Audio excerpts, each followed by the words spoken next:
Total 12 tense होते हैं। इन 12 tense में से 2 टेंस ऐसे हैं जिसमें हैज और हैव दोनों लगता है, और 2 टेंस ऐसे हैं जिसमें सिर्फ हैव लगता है। दूसरा हेल्पिंग वर्ब भी आ सकता है, लेकिन एक हेल्पिंग वर्ब हैव भी है। तो 2 टेंस ऐसे हैं जिसमें हैव लगता है, और 2 टेंस ऐसे हैं जिसमें हैज और हैव दोनों का यूज किया जा सकता है सब्जेक्ट के हिसाब से। अगर सब्जेक्ट हमारा ही, सी, ईट, राम है ना, तो क्या लगाना है? हैज लगाना है। अगर सब्जेक्ट इसको छोड़ के कोई दूसरा सब्जेक्ट है जैसे कि आई, यू, दे, वी, तो हमें क्या लगाना है? हैव लगाना है। ठीक है, चलिए देखते हैं। यहां टोटल 4 टेंस दिए गए हैं, present perfect tense, present perfect continuous tense, future perfect tense और फ्यूचर परफेक्ट कंटिन्यूअस टेंस। यहां सब्जेक्ट को देखेंगे तो यहां भी ही है, यहां भी ही है, यहां भी ही है, यहां भी ही है।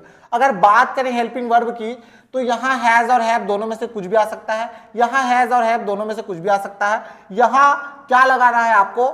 यहां सिर्फ और सिर्फ हैव लगाना है। देखिए ही लिखा हुआ है तो यहां लगा दीजिए आप हैज, ही लिखा हुआ है यहां लगा दीजिए आप हैज। यहां ही लिखा हुआ है लेकिन यहां आपको हैज नहीं लगाना है, यहां लगाना है आपको हैव।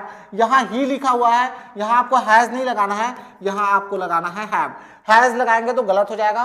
तो हैज वाला जो कंफ्यूजन है वो कहां रहता है? सिर्फ यहां रहता है। अगर यहां थर्ड पर्सन सिंगुलर दिख रहा है तो यहां हैज लगा दो। बाकी दूसरे जगह में फ्यूचर परफेक्ट और फ्यूचर परफेक्ट कंटिन्यूअस में अगर ही, सी, इट थर्ड पर्सन सिंगुलर दिख रहा है तब भी यहां आपको हैव लगाना है, हैज नहीं लगाना है। ठीक है, ओके।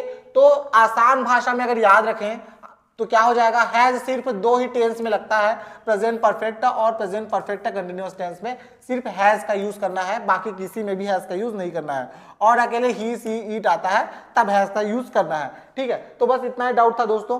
कैसा लगा आपको? आपका डाउट क्लियर हुआ होगा तो जरूर कमेंट्स बॉक्स में बताइएगा, और हमें फॉलो कीजिए, चैनल को सब्सक्राइब कीजिए इसी तरह का टिप्स और ट्रिक पाने के लिए। मिलते हैं नेक्स्ट वीडियो में। Thank you so much.